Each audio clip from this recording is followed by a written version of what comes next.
Boa noite. A Assembleia Nacional aprovou na globalidade o projeto de resolução que autoriza o prolongamento do funcionamento da Comissão Eleitoral Nacional até as eleições autárquicas e regional. Esta é uma das resoluções aprovadas na sessão plenária de hoje. A abertura da sexta sessão plenária da nona legislatura da Assembleia Nacional contou com a presença dos deputados do ADI que viram negado por parte da primeira comissão especializada da Assembleia Nacional o pedido de substituição dos seus deputados. Tomamos conhecimento agora, não houve a substituição dos mesmos, nós gostaríamos de interpelar a mesa o porquê. A recusa reiterada dos deputados do ADI quer o reconhecimento da Assembleia Nacional, do seu Presidente, em especial a participação dos trabalhos da primeira comissão, desses tempos da primeira comissão unida, com a presença dos membros, em efetividade de funções, considera desajustada o pedido, deixando para ulterior solução, caso se verifique a alteração do quadro. Para evitar o impasse nos trabalhos agendados para hoje, o plenário da Assembleia Nacional decidiu resolver a questão da substituição dos deputados da Ação Democrática Independente na próxima sessão plenária. Ultrapassada esta questão, passou-se a fase de declaração política. Como primeiro interveniente, o PCD apelou à convergência de esforços para ultrapassar os graves problemas que se afiguram atualmente na sociedade são-tomense. A crise alimentar, o desmembramento do espaço rural, a persistente descapitalização do setor privado, a flagrante corrosão da autoridade do Estado, a fragilidade na consciência de grande parte dos cidadãos da relação trabalho-riqueza, a pobreza, a mendicidade, a criminalidade, a prostituição juvenil e a delinquência que se expandem aos olhos vistos, a degenerescência dos bons costumes e a decadência visível dos valores morais.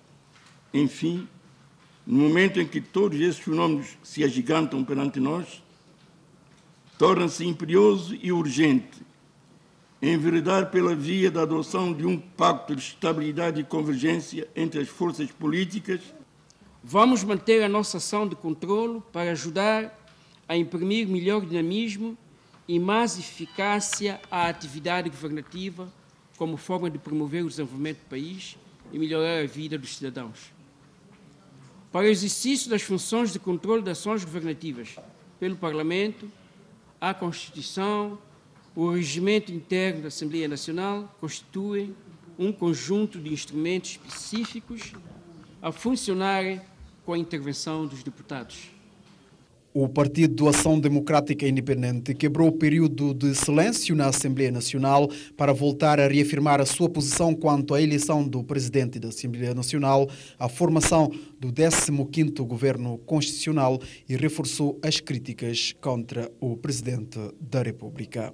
Por isso que, desde o início dessa crise forjada pelo Presidente da República, Manuel Pinto da Costa, que é o ator moral e tendo como os atores material o MLSTP-PSD, o PCD e o MDFM, nós, o ADI, levantamos a nossa voz pedindo eleições antecipadas, como forma de clarificar a situação política, devolvendo a palavra ao povo soberano para que ele escolha quem ele realmente quer. Já no período da ordem do dia, a Assembleia Nacional aprovou 3 projetos de resolução, sendo um que autoriza o prolongamento do funcionamento da Comissão Eleitoral Nacional até as eleições autárquicas e regionais. Os outros 2 são de eleição dos novos membros da Comissão Eleitoral Nacional e de um representante do Sindicato dos Jornalistas junto do Conselho Superior de Imprensa.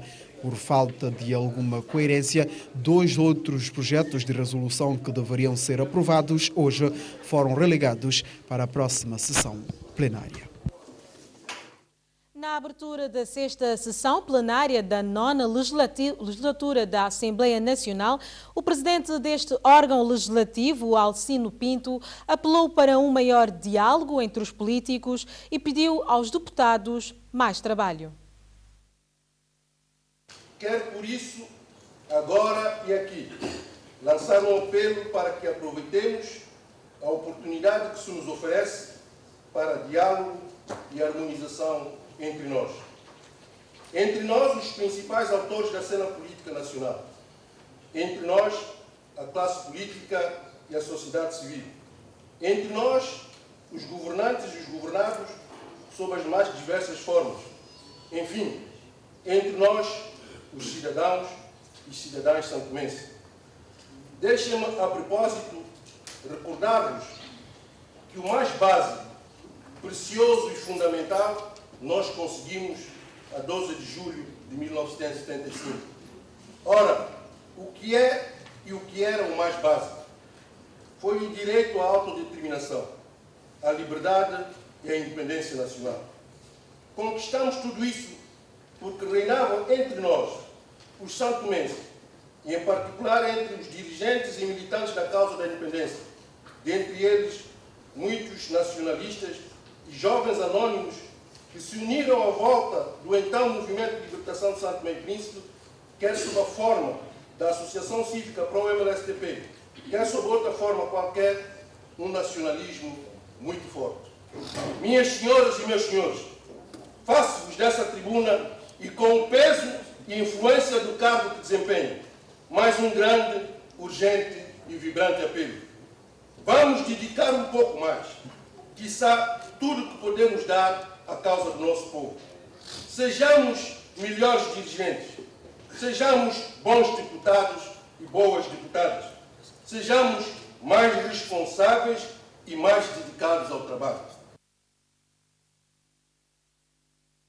Vai acolher, a partir de amanhã, a 4ª reunião dos ministros de saúde dos pequenos estados insulares em desenvolvimento da região africana. A propósito, o diretor regional da OMS, Luís Sambo, foi recebido hoje pelo Presidente da República e pelo Primeiro-Ministro. Foi no Palácio do Morro da Trindade que o chefe do Estado santomense recebeu o diretor regional da OMS para falar da 4ª reunião dos ministros da saúde dos pequenos estados insulares da região africana, que terá lugar no país de 16 a 18 do mês em curso. Vamos discutir sobre a situação de saúde nesses países, os principais riscos para a saúde das populações e as principais abordagens e estratégias, aliás, já recomendadas pela Organização Mundial da Saúde, para que se consiga reduzir o peso das doenças. Ainda neste encontro, as partes falaram da situação da saúde no país e a necessidade de melhoria de gestão numa altura em que os recursos financeiros são escassos. A OMS vai trabalhar com o Ministério da Saúde e outros parceiros para um programa de reforço da capacidade de gestão dos quadros com responsabilidades nos serviços de saúde. E vamos também trabalhar para promover ainda mais a saúde em São Tomé e Príncipe. A população pode participar com medidas de prevenção, medidas que estão ao seu alcance, para evitar doenças transmissíveis e também algumas doenças crónicas. Por outro lado, o diretor regional da Organização Mundial da Saúde também foi recebido esta manhã pelo primeiro-ministro e chefe do governo. Presentes nesta reunião sobre a situação da saúde dos estados insulares da região africana estarão os ministros da Saúde de Cabo Verde, Seychelles, Ilhas Maurícias e Comores.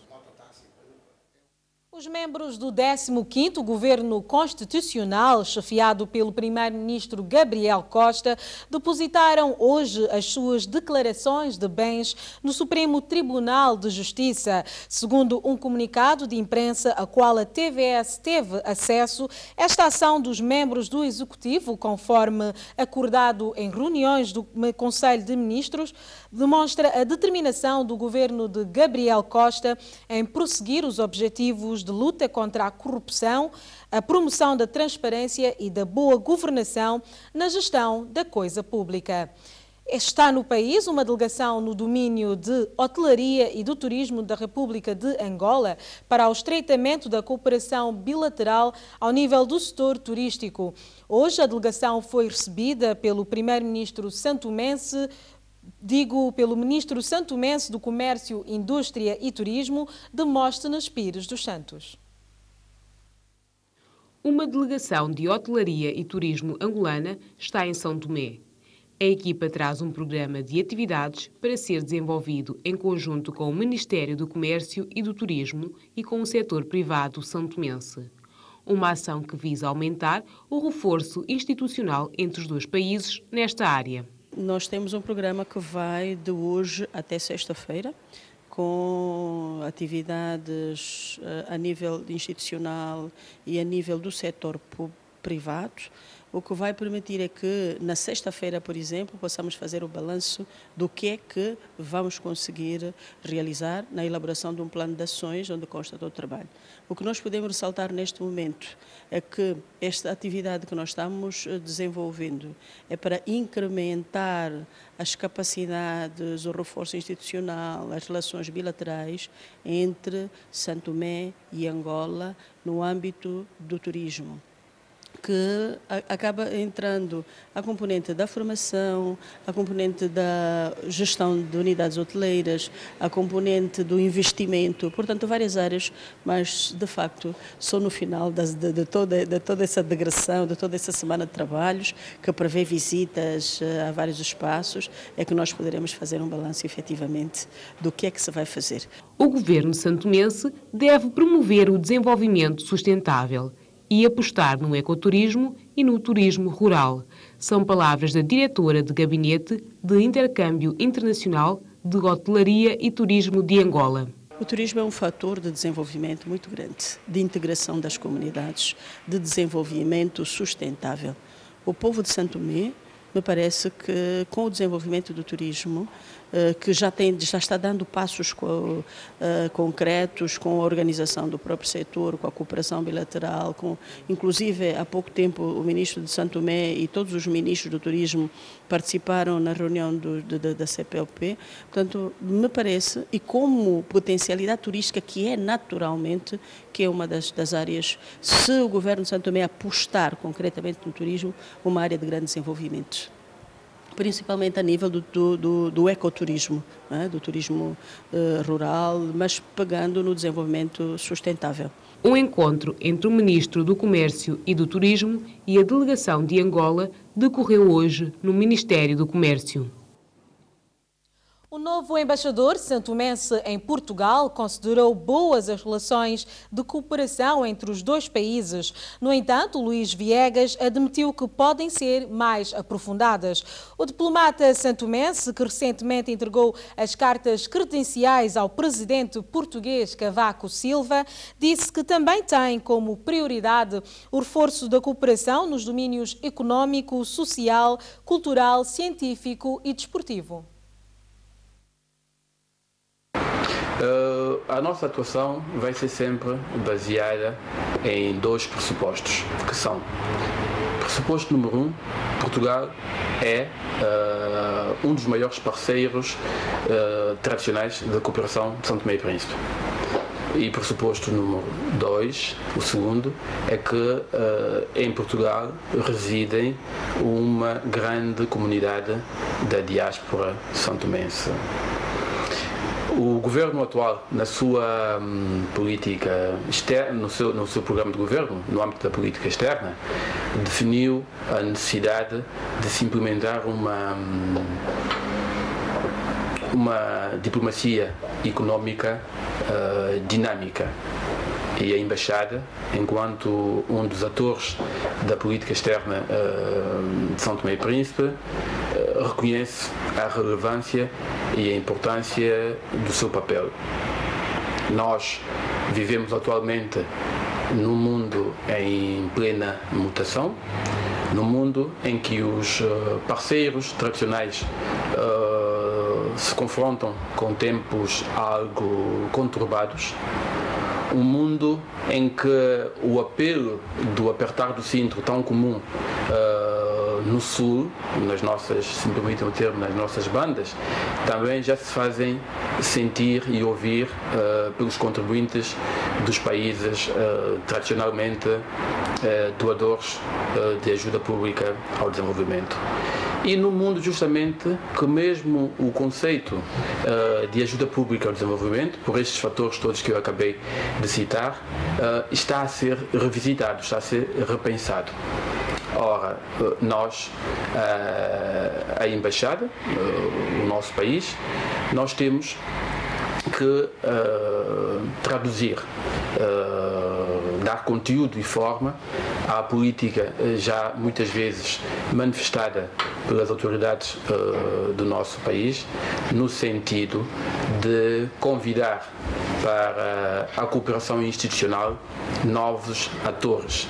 Eu refiro-me em concreto aos atores não estatais, como são, por exemplo, as ONGs, as autoridades locais e principalmente o setor privado. Luís Viegas, o novo embaixador de São Tomé e Príncipe em Portugal.